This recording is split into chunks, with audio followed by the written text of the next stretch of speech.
The hell of transparency. Are we living in a glass prison? You have 217 unread notifications. It's 3:47 in the morning, and the bluish glow of your phone screen illuminates your face in the darkness. Your fingers automatically slide across the screen, consuming images, videos, comments, a routine you don't even notice anymore. Through the digital window, you observe others' lives while exposing calculated fragments of your own existence. An uncomfortable sensation persists. Are you really living or merely exhibiting yourself for an invisible audience? Welcome to the transparent hell, a world where walls have transformed into display windows and where the invisible has become not just suspicious, but practically criminal. In the philosophy of Byung-Chul Han, a South Korean philosopher based in Germany, we live in the transparency society, an era where total visibility has transformed into a moral imperative. Whatever cannot be seen, measured, and shared loses value and legitimacy. The coercion of transparency reduces the human being to a functional element of a system, warns Han. It's not enough to exist. One must continuously prove that we exist through permanent exposure. Our life has become an uninterrupted spectacle. Think about the morning ritual of millions. Even before fully opening their eyes, their hand already reaches for the phone. Not to wake up, but to check who observed their existence while they slept. Likes, comments and views have transformed into ontological confirmation. I am liked, therefore I exist. Imagine a prison where cells have no walls, only glass, where every movement is observed not just by guards, but by all other prisoners, where you never know when you're being watched, so you constantly behave as if you were. This is the digital update of Bentham's panopticon that Han describes in his writings, an architectural structure of control where the watchman can observe all prisoners without them knowing if they're being observed. But there's a crucial difference. In the digital panopticon, we are simultaneously prisoners and watchmen. The young woman who spends hours rehearsing the perfect selfie is, at the same time, subjected to and reproducing the surveillance regime. The executive who responds to emails at 11 p.m. to demonstrate dedication is both victim and propagator of transparency as a value. The couple who interrupts their intimacy to document it on social media sacrifices authentic experience on the altar of visibility. The imperative of transparency makes suspicious everything that does not submit to visibility, writes Han. Therein lies its violence. What do we lose when everything becomes visible? For Jean Baudrillard, a philosopher frequently cited by Han, we lose seduction, that erotic tension born precisely from what is hidden, from what insinuates itself without revealing completely. In the transparency society, the seducer has been replaced by the exhibitionist, mystery by the obscene. Not in the sexual sense, but in the sense of something forcibly exposed, without mediation, without veil. Think of how dating apps have reduced flirting to a binary system of quick choices based mainly on images. Think of how conversations that should be intimate are exponentially shared in screenshots. Think of how declarations of love have transformed into performances for virtual audiences. In the positive society, where things transformed into merchandise must be exposed in order to be, their cult value disappears to the detriment of their exhibition value, observes Han. The cult of the visible destroys the aura of the invisible.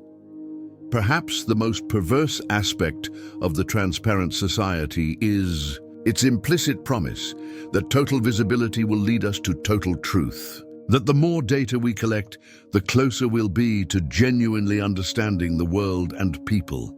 This is a dangerous illusion. Transparency doesn't eliminate the essential opacity of human existence. It merely masks it under a polished and easily consumable surface. The young professional who obsessively monitors performance indicators on their smartwatch believes they're deeply understanding their body, when in fact they're reducing the complexity of health to simplified metrics. The social media user who consumes hundreds of fragments of others' lives believes they're more connected, when frequently they're just accumulating meaningless information. Transparency and truth are not identical, warns Han. Truth is a negativity, insofar as it asserts and validates itself, denying everything that is not true. In the transparency society, the negative is banished. There's no space for suffering, failure, or ugliness, unless they are aestheticized and transformed into inspiring narratives of overcoming. Observe social media. Even confessions of weakness are carefully crafted to reinforce a positive image. Going through a difficult moment, but growing from it, announces the caption under the photogenically sad face. Real pain, the kind that doesn't fit in filters or 280 characters, remains invisible. The hell of sameness, as Han calls it, is this society that eliminates all otherness, all negativity, in the name of a smooth, frictionless positivity. A world where even negative emotions are quickly converted into fuel for more productivity and self-development. Have you ever felt that peculiar exhaustion after hours on social media? That feeling of emptiness even after consuming gigabytes of content about others' lives? And names this phenomenon information fatigue, a weariness that doesn't come from physical effort, but from the cognitive overload of being constantly exposed and exposing oneself. It's the fatigue of looking and being looked at without pause. The Achievement Society and the Transparency Society are one and the same, explains Han. Both produce exhausted, burned-out subjects who self-exploit in the name of visibility and continuous optimization. This is the burnout of the transparent soul, the exhaustion of those who constantly need to perform an idealized version of themselves without the right. To withdrawal, to silence, to saving opacity, is there an exit from this glass prison? For Han, resistance begins in rediscovering the value of the veil, of the mask not as deception, but as necessary protection of interiority.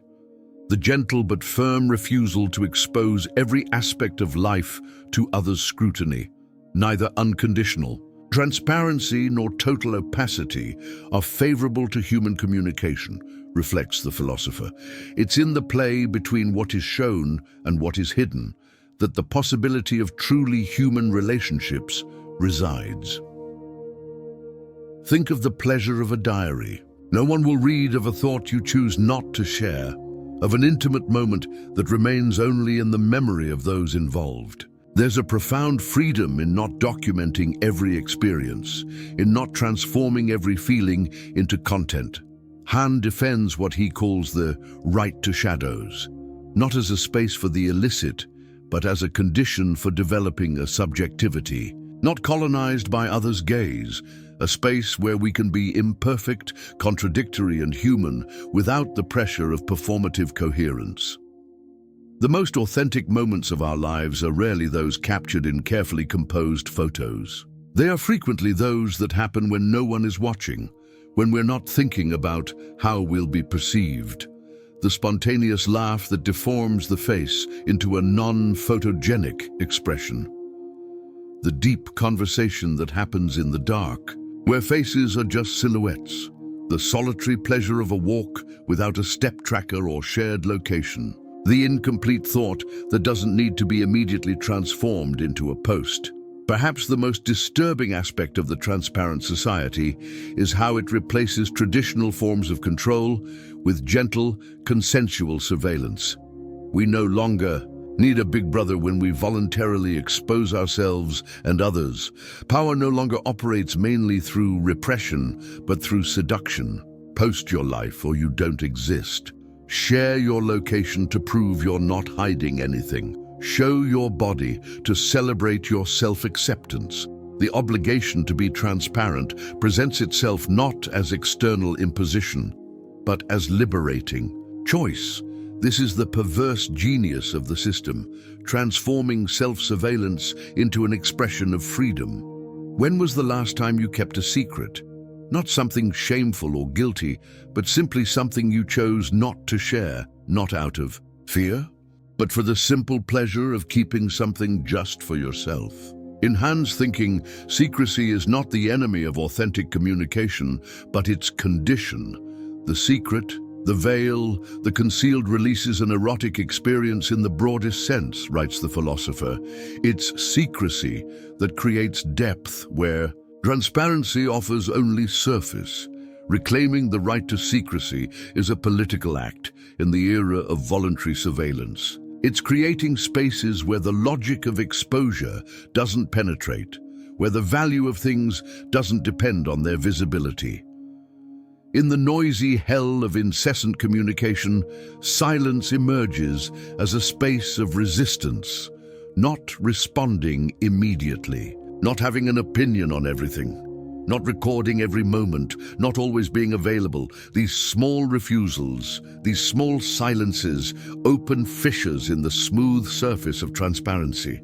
They are pauses that allow the soul to breathe outside the frantic rhythm of continuous exposure.